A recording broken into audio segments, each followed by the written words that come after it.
The gavel was a dark knot of polished oak, poised in the air like a held breath. Below it, the room was a mix of cheap coffee, damp wool, and the sharp metallic scent of money waiting to move. Men in crisp suits sat shoulder to shoulder with men in clean but frayed work jackets. They were all watching the same number climb on the projected screen. $23,500,000. The auctioneer, a man with a voice as smooth and worn as Riverstone, scanned the room. His patter was a low, rhythmic hum that had lulled them for the last hour. Now he was closing. "Going once," he called, his voice lifting. A pause. "Going twice." He made eye contact with a man in the front row, a developer from the city who gave a nearly imperceptible nod. "Sold," the auctioneer began, the word forming on his lips, the gavel starting its short, final journey. "Stop the auction." The voice came from the back. It wasn't loud, it wasn't angry, it was calm, measured, and utterly disruptive. Every head turned, the gavel hung in the air, its purpose lost. In the back row, near the heavy oak doors, a man was standing. He wore work boots, laced tight. His jeans were clean. His shirt was a plain blue cotton, buttoned to the neck. His hands, resting on the back of the chair in front of him, were weathered. He looked to be in his late 60s, with a face mapped by sun and wind. This was Arthur Vance. He held no papers, no briefcase. He just stood. The developer in the front row turned fully in his seat, annoyance pinching his features. His lawyer, a younger man named Davies, stood up beside him. Davies was the picture of corporate confidence. His suit was perfectly tailored, his hair was perfectly parted, and his smile was a polished instrument of dismissal. He addressed the room, not the man. "Ladies and gentlemen, a brief interruption." He turned his smile toward the back. "Sir, if you have a bid to place, you've missed your opportunity." "If you have a grievance, this is not the venue. I'm not here to bid," Arthur Vance said. His voice carried easily in the sudden silence. "I'm here to stop the sale." Davy's smile widened, a flash of professional pity. He took a step into the aisle. "And on what grounds would you be doing that? This is a legal foreclosure auction, conducted by First National Agricultural Bank in accordance with state law.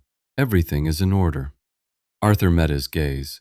He didn't raise his voice. He didn't gesture.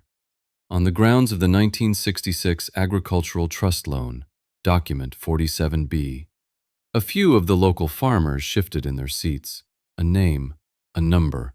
It meant nothing to the men in suits, but it stirred something in the room's collective memory." Davies let out a short, controlled laugh. It was not a laugh of amusement, but of condescension. "Sir, with all due respect, any loan from 1966 would be long satisfied or expired. It has no bearing on this proceeding." He turned back to the auctioneer.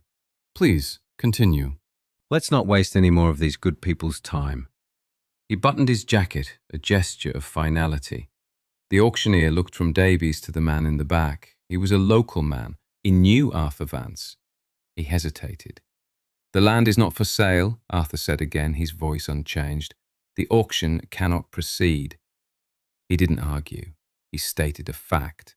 No words, no hesitation. The room, which had been buzzing with the energy of a multi-million-dollar transaction, went perfectly still. The coffee grew cold in its paper cups. The confident institution in the form of a smiling lawyer had just met a quiet man who seemed to believe in a different set of rules. And in that silence, a seed of doubt was planted. What everyone assumes is what no one verifies. Davies' smile was still there, but it no longer reached his eyes. To understand why, you have to go back. Not to 1966, not yet. Go back 3 months to a cold spring morning. Arthur Vance sat at his kitchen table. The sun was just clearing the eastern ridge, casting long shadows from the ancient oaks that bordered his property. A mug of black coffee steamed at his elbow. In front of him, spread across the worn pine of the table, were the contents of a shoebox. The box was old, the cardboard soft and greying at the corners. On the lid, in his mother's elegant script, was a single word: papers. His wife, Eleanor, had been gone for a year. In her last weeks, her mind had been clear, her voice weak but firm. "If the bank ever gets greedy with the Henderson place," she had told him one afternoon, "you look in your mother's box. The old papers. Your father was very specific." At the time, it had seemed like a stray thought, a wisp of memory. Now, it was a directive. The Henderson place, the 800-acre parcel adjacent to his own farm, had been fallow for years. Old man Henderson had passed, his kids had moved to the city, and the bank had finally foreclosed. Notices had appeared in the local paper. An auction was scheduled. Developers were sniffing around, talking about golf courses and gated communities. Arthur picked up a sheaf of papers held together with a rusted clip. The ink was faded to a pale blue. He saw his father's signature, a strong, decisive script so different from the wavering hand he remembered at the end. He saw the name of the bank, the Farmers Cooperative Bank of Green Valley, a local institution founded by local men to serve local families. It had been bought out in the 80s, then again in the 90s, until its identity was swallowed whole by the corporate behemoth now known as First National Agricultural Bank. He spent his mornings at the table, his afternoons at the county records office. The clerk, a woman named Mary Gable, who had been in that office for 40 years, would nod as he came in, pointing him toward the public terminals and the old microfiche readers in the back. She never asked what he was looking for. She just kept the coffee pot full. He learned to navigate the digital archives, but the real story was in the physical ledgers, the massive leather-bound books whose pages whispered when turned. He traced the deed for the Henderson place back, parcel by parcel, sale by sale. He traced the history of his own land. And he traced the history of the bank. One afternoon, hunched over a humming microfiche reader, he found it. Recorded filing 734-A, June 12, 1966. He scrolled through the grainy black and white image of a typed document. It was titled The Green Valley Agricultural Land Trust Agreement.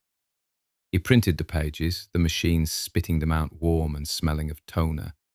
Back at his kitchen table, under the steady light of a single lamp, he read, and he began to understand. It wasn't just a loan, it was a covenant, a promise made between a dozen farming families and their local bank, a shield forged against a future they could all see coming. The research was slow, it was tedious. It was weeks of comparing parcel numbers, of cross-referencing bank merger documents, of reading dense legal language designed to obscure as much as it revealed. He bought a legal dictionary. He filled a spiral notebook with timelines and names. He didn't hire a lawyer. This was not a legal problem to him. It was a matter of reading comprehension. The men who signed that paper had been plain-spoken. They had written it that way. He trusted the words on the page more than he trusted any interpretation. He was not looking for a loophole. He was looking for the original door. And one evening, tracing a specific clause from the 1966 trust to a 1984 merger addendum, he found it. The door was still there. It had been papered over, painted over, ignored for half a century, but no one had ever locked it.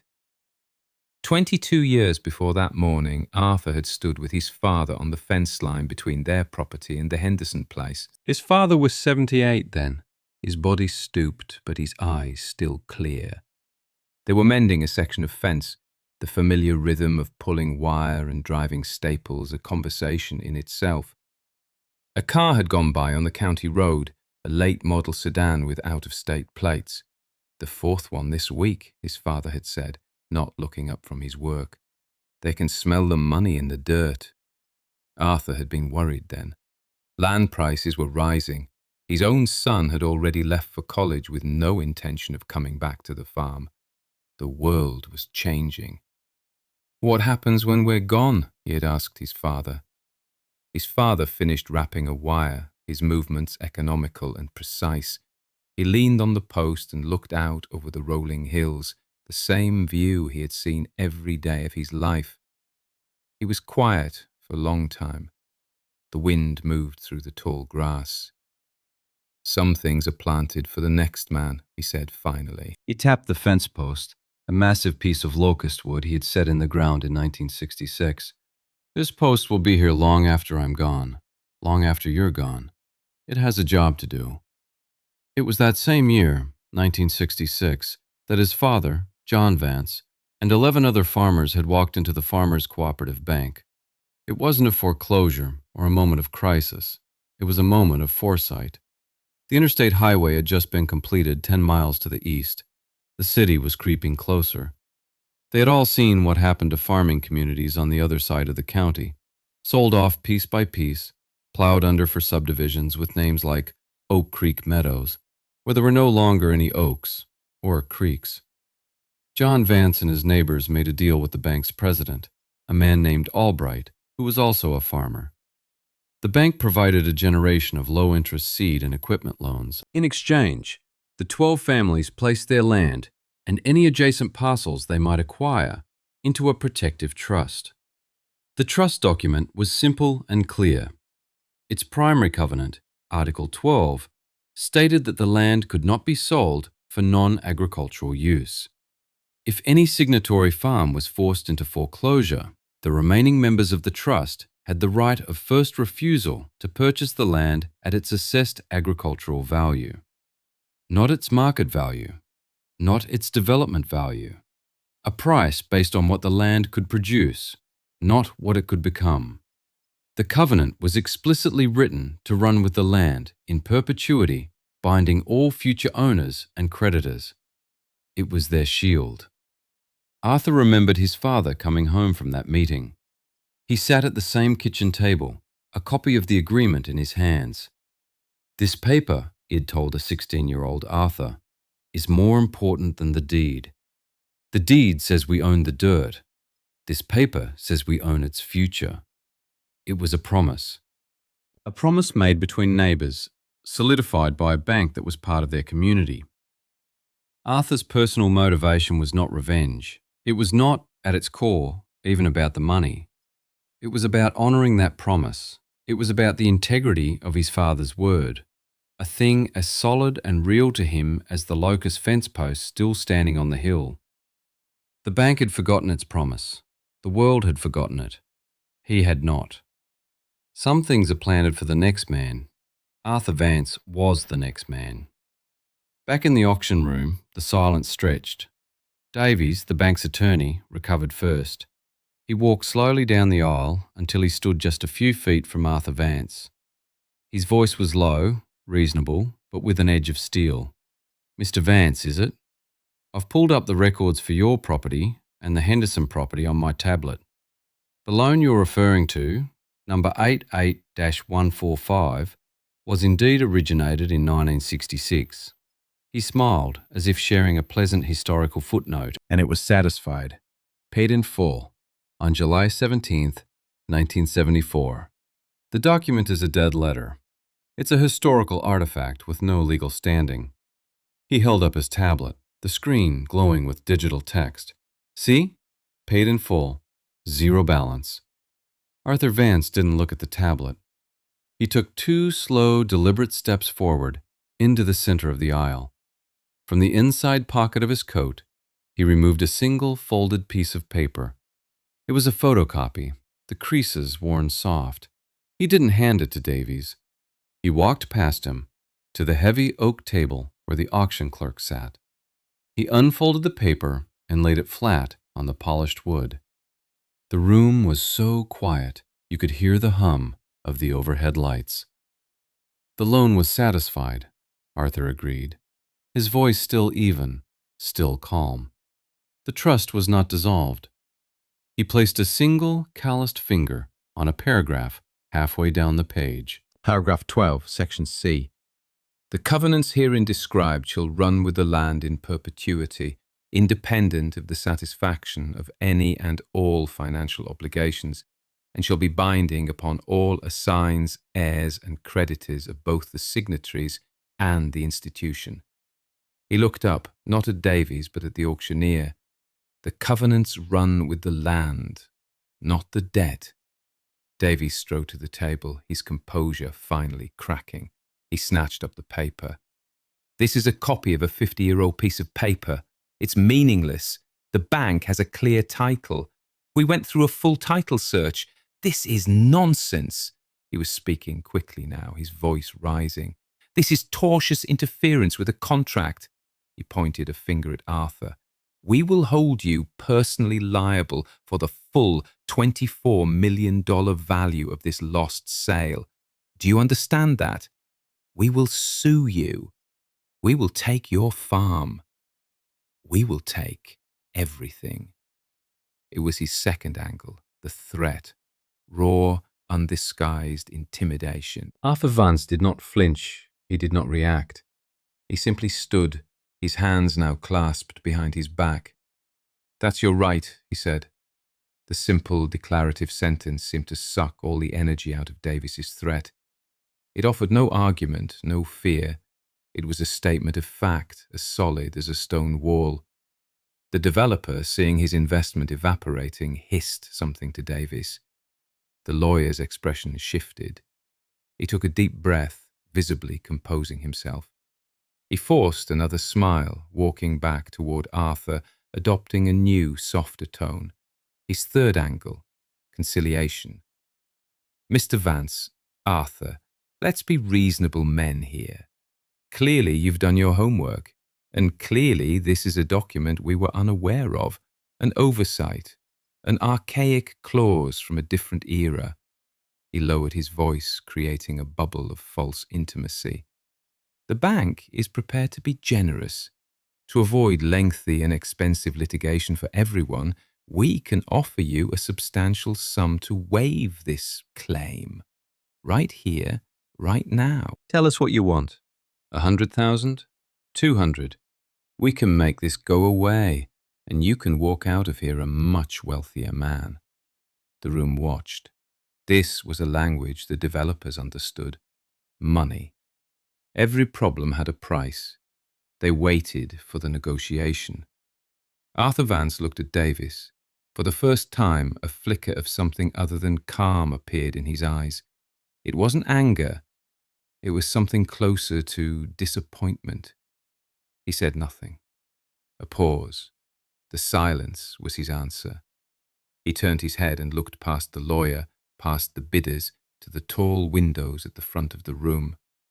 Through them he could see the green hills of the valley. His valley.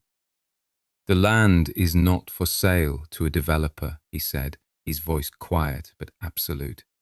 That was the agreement. Now we wait. The auction was officially paused. The air in the room, once electric with competition, was now thick with uncertainty and resentment. The developer and his team were huddled in the front row, speaking in harsh whispers into their phones. The local farmers sat quietly watching, their expressions unreadable. Davies, the bank's lawyer, paced near the podium, his face a mask of fury and disbelief. He had tried reason, threats and bribery. None of it had worked. The quiet man in the back of the room had presented a problem that could not be solved by the usual tools. There's only one way to settle this, the auctioneer finally said, his voice cutting through the tension. We need the county clerk. A call was made. The room settled into a long, uncomfortable wait. Some people left. Most stayed, held by a sense of unfolding drama that was more compelling than any auction. 20 minutes later, Mary Gable walked in. She was a woman in her late 60s, with grey hair pulled back in a neat bun and a no-nonsense expression she had perfected over 4 decades of dealing with property disputes, frantic lawyers, and sovereign citizens. She wore a simple cardigan over a floral dress. She carried nothing but her keys. She nodded to the auctioneer, her eyes taking in the scene with a practiced neutrality. Davies immediately converged on her. "Mary, thank you for coming. We have a gentleman here making a frivolous claim based on an ancient expired document. He's disrupted a major auction. We need you to confirm for the record that the bank holds a clear and unencumbered title to Parcel 7B, the old Henderson place." Mary Gable looked at Davies, then her gaze shifted to Arthur Vance, who stood by the far wall, watching. She knew Arthur. She had known his father. She walked to the main table, not hurrying. "Show me the document," she said. Arthur stepped forward and laid his worn photocopy on the table. Davies scoffed. "A copy, Mary. It's not even a certified original." She ignored him. She picked up the paper, her fingers tracing the faded type. She read the entire first page, then she turned it over and read the second. Her face betrayed nothing. She put the paper down. Then she looked at Davies.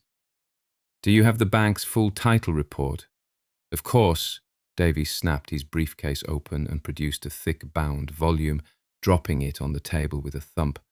"Clean as a whistle. Certified last month." Mrs. Gable didn't open the report. She looked at the auction clerk. "I need access to the county terminal." The clerk nodded and led her to a small office behind the podium. The door closed. The room waited. The silence was absolute now. The sound of a chair scraping the floor was an event. The developer in the front row set his phone down on the table with a sharp click. Davies stood with his arms crossed, staring at the closed door. Arthur Vance remained by the wall, his posture unchanged, his gaze fixed on the middle distance. He was not waiting for a verdict. He was waiting for a confirmation. He had done the homework. He knew the answer. Time dilated. A single minute stretched across an eternity of held breaths. After what felt like an hour, but was only 10 minutes, the door opened. Mary Gable walked out. She held a single sheet of paper freshly printed. She walked back to the table and placed it next to Arthur's copy. She looked at the auctioneer. Then she turned her steady gaze on Davies. "The bank's title search was incomplete," she said. Her voice was matter of fact. "They searched for financial liens. They failed to search for recorded covenants and restrictions. The Green Valley Agricultural Land Trust, filed June 12, 1966, is an active encumbrance on this parcel and 11 others. Its covenants were specifically structured to survive foreclosure and transfer of ownership." She tapped the paper she had brought. It was never extinguished through any subsequent filing. "Mr. Vance's claim is valid. The sale, as proposed, cannot proceed." That ended it. The developer stood up, threw his pen into his briefcase and walked out without a word. His team followed like a flock of startled birds. The other bidders began to gather their things, their voices a low murmur of frustration and astonishment. The multi-million-dollar auction had evaporated into thin air. Davies stood frozen, his face pale. The polished confidence had been stripped away, leaving behind the raw shock of a man who had never considered the possibility of being wrong. He looked from Mrs. Gable to Arthur Vance, his mouth slightly open. He finally moved, catching Arthur as he was turning to leave. He blocked his path, his voice a desperate, raw whisper. "What do you want, Vance? Seriously. Stop playing games. What is it going to take to fix this? Name a price. $1 million? 2? The bank will pay it. Just name your number." He was trying to negotiate, to settle, to salvage something from the wreckage. He was trying to turn this back into a problem that money could solve. Arthur Vance looked at the lawyer. He saw not a villain, but a man who simply could not understand a world where everything did not have a price tag. He felt a deep, quiet weariness. "I want the bank to honor its word," he said. He spoke again, his voice clear and precise, for the first time outlining the full consequences of the document. "The trust will exercise its right of purchase. We'll buy the land back at its assessed agricultural value." He paused.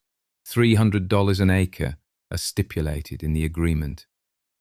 Davy stared at him, doing the math in his head. 800 acres, $240,000, not 24 million. A 99% discount secured by a promise made half a century ago. The lawyer looked like he had been punched. He said nothing. He simply stepped aside. There was no celebration. There was no victory speech. The farmers in the audience didn't cheer. A few of them met Arthur's eye as he walked toward the door. They gave him a slow, single nod. It was a gesture of respect, of shared understanding. It was enough. The other bidders were gone now. Their briefcases and ambitions vanished. The auctioneer was packing his papers, the unsold gavel lying inert on the table. The bank's lawyer, Mr. Davies, was on his phone, his back to the room, his voice a low, defeated monotone. The whole elaborate stage of modern finance had been dismantled by one man with a good memory and a piece of paper. Arthur Vance walked to the heavy oak doors. He did not look back. He carefully folded his photocopy, the paper as soft as cloth now, and slid it into the inside pocket of his coat. He pushed the door open and stepped out into the afternoon sun. The air was clean and cool. He had not won a fortune. He had not defeated an enemy. He had restored something crooked to straight. The auction was over. He walked down the courthouse steps, his work boots making a slow, steady rhythm on the concrete. No words, no hesitation, no argument. Done. A week later, Arthur stood at the fence line. It was the same fence line where he had stood with his father all those years ago. The old locust post was still there, grey and weathered, but solid as rock. The wire was tight. To his left was his own pasture, green and quiet. To his right, the 800 acres of the Henderson place, now secured by the trust. The papers had been signed. The bank, cornered and humbled, had complied. The sum of $240,000 had been raised by the 4 remaining families of the original trust, their children and grandchildren pooling resources to honour the foresight of their ancestors. The land was safe. The sun was setting, casting a warm golden light across the valley. The wind whispered through the tall grass, a sound that had not changed in 100 years. Arthur reached out and ran his hand over the rough surface of the fence post. He thought of his father's words spoken from this very spot. He thought of his wife, Eleanor, and her quiet insistence that he look in the box of old papers. He had not done it for them, not really. He had done it because it was the thing that was required. The line had been drawn in 1966. His only job was to make sure it held. Some men collect problems. He collected patience. A truck came down the long gravel drive and pulled up behind him. His son, Michael, got out. He was a professor now, lived 3 hours away in the city, but he came back when it mattered. He stood beside his father, looking out at the land. They stood in comfortable silence for a long time. "You did it," Michael said finally. Arthur Vance kept his eyes on the horizon. He gave a small, slow nod. "Your grandfather did it," he said. I just brought the receipt. If this story of quiet persistence stayed with you, there's more like it. Next time we travel to the hills of West Virginia, where a young woman finds a simple hand-drawn map in her grandmother's attic. The map doesn't lead to treasure, not the kind you can spend. It leads to a hidden spring, a source of clean water on a mountain that a coal company just bought. The company's survey says the mountain is dry. The map says otherwise.